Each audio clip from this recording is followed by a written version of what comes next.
नमस्कार. तुमचं स्वागत आहे आपल्या चॅनल फिल्मी फैसलामध्ये. चला आज एक पौराणिक कथा ऐकणार.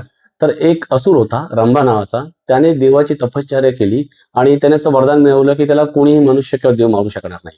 तर ह्या असुर रंभाला एका म्हशीसोबत म्हणजे जिचं महिषी म्हणून म्हणतात, तर त्याच्यासोबत त्याचं प्रेम जडलं आणि त्यांच्या दोघांच्या मिलनातून एक राक्षस जन्माला आला, जो अर्धा नर होता आणि अर्धा म्हैस म्हैस स्वरूप होतं. तर त्याचं नाव महिषासूर. तर ह्या राक्षसाने पण ब्रह्माची खूप मोठी तपश्चर्या केली आणि त्याने पण सेम वरदान मिळवलं. म्हणजे तो स्त्रीला तुच्छ लेखत होता, त्याच्यामुळे त्याने असं वरदान मिळवलं की मला कोणीही मनुष्य किंवा देव मारू शकणार नाही. वरदान मिळाल्यानंतर तो खूप जास्त मातला आणि त्याने इंद्रदेवावरती स्वारी करून इंद्राचं राज्य मिळवलं. सर्व देवांना स्वर्गामधून हाकलून दिलं आणि तिन्ही लोक म्हणजे स्वर्ग, भूमी आणि पाताळ ह्या तिन्ही लोकांवरती त्यानं राज्य मिळवलं. त्याच्या ह्या त्रासाला कंटाळून सगळ्या देवांनी शंकर आणि विष्णूकडे धाव घेतली. आता भगवान शंकर आणि विष्णू यांनी फार विचार केला आणि शंकरांनी त्यांचा तिसरा डोळा उघडला आणि त्या तेजस्वी तेजामधून एक आदिशक्ती जन्माला आली.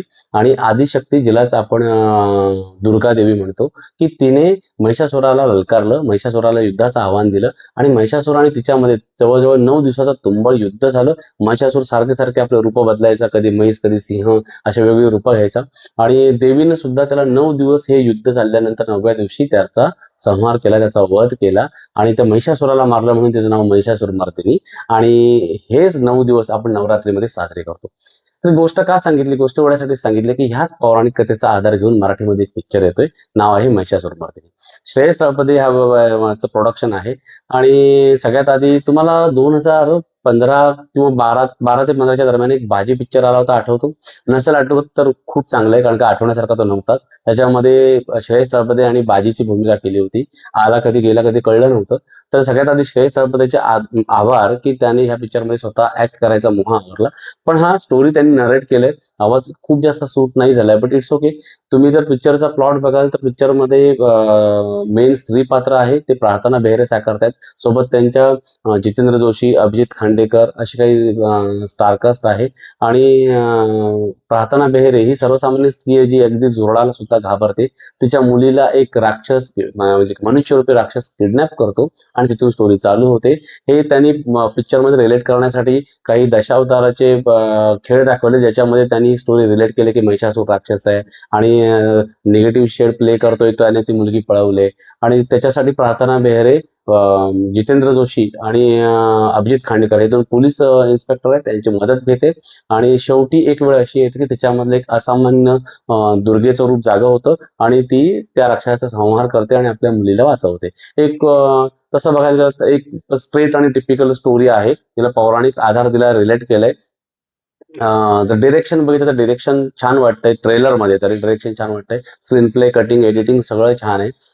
ऍक्टर्सच्या बाबतीत बोलायचं झालं तर जितेंद्र जोशी नेहमीप्रमाणेच अप्रतिम. अभिजित खांडेकर त्याच्या कॅरेक्टरला जस्टिफाय करतोय ट्रेलरमध्ये तरी तसं वाटतंय. प्रार्थना बेहरेबद्दल बोलायचं झालं तर थोडं स्पष्ट बोलतो, पण त्यांनी रोल त्यांचा चांगला केला, पण तितकं परफेक्ट रोल जमलाय असं वाटत नाहीये. म्हणजे काही ठिकाणी त्यांच्या ट्रेलरमध्ये काही डायलॉग्स आहेत ते थोडे ओव्हर ड्रामॅटिक, थोडं ओव्हर ऍक्टिंग असल्यासारखे मला तरी वाटले. तुमचं मत वेगळं असू शकतं. बाकी त्यांनी त्यांच्या पद्धतीने 100% दिलंय. पण पात्रासाठी त्यांचं परफेक्ट जस्टिफाईड भूमिका थोडी वाटली नाहीये. पण बाकी सगळं बघता पिक्चर खूप चांगलं, ट्रेलरमध्ये खूप चांगल्या पद्धतीने मांडलंय असं दिसतंय. अजून एक गोष्ट जर ऑब्झर्व केली तर टीझरमध्ये प्रत्येक कलाकाराच्या नावाचं मधलं नाव हे त्यांच्या आईचं नाव लावलेलं आहे.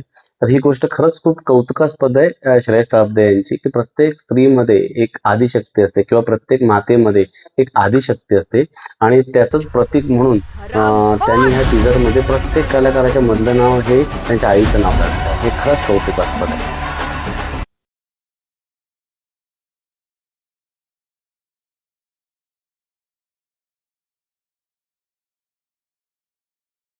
महत्वाची गोष्ट म्हणजे श्रेयस तळपदे किंवा रितेश देशमुख ह्या लोकांचे मी आभार यासाठी मानेन की हे लोक हिंदीमध्ये एस्टॅब्लिश्ड आहेत. तिथे त्यांचे खूप वेगवेगळे प्रोजेक्ट चालू आहेत. तरी सुद्धा मराठी न विसरता ते मराठीमध्ये सतत काम करत असतात किंवा काहीतरी चित्रपट बनवत असतात. ही अभिमानास्पद गोष्ट आहे. आणि असं म्हणतात की मराठी माणसाचा मेन शत्रू हा मराठी माणूसच आहे. तसं मला असं वाटतं की मराठी चित्रपटसृष्टीचा बऱ्याच वेळा मेन शत्रू हा मराठी प्रेक्षकच आहे. तर मला असं वाटतं की आपण सगळ्यांनी आपलं कर्तव्य पूर्ण केलं पाहिजे आणि मराठी पिक्चरला चांगले दिवस येण्यासाठी आपण स्वतःहून जाऊन बघितला पाहिजे. ओव्हरऑल पिक्चर जर बघितलं तर सध्या जो ट्रेलर आलेला आहे अजून एका पिक्चरचा बोल बोल राणी अशा एखाद्या पिक्चर सोबत कम्पेअर केलं तर थोडा कमकुवत पडेल की काय असं वाटतंय. पण बाकी सगळं बघता आपल्या अपेक्षा पूर्ण करण्यात यशस्वी नक्की होईल असं वाटतंय. धन्यवाद.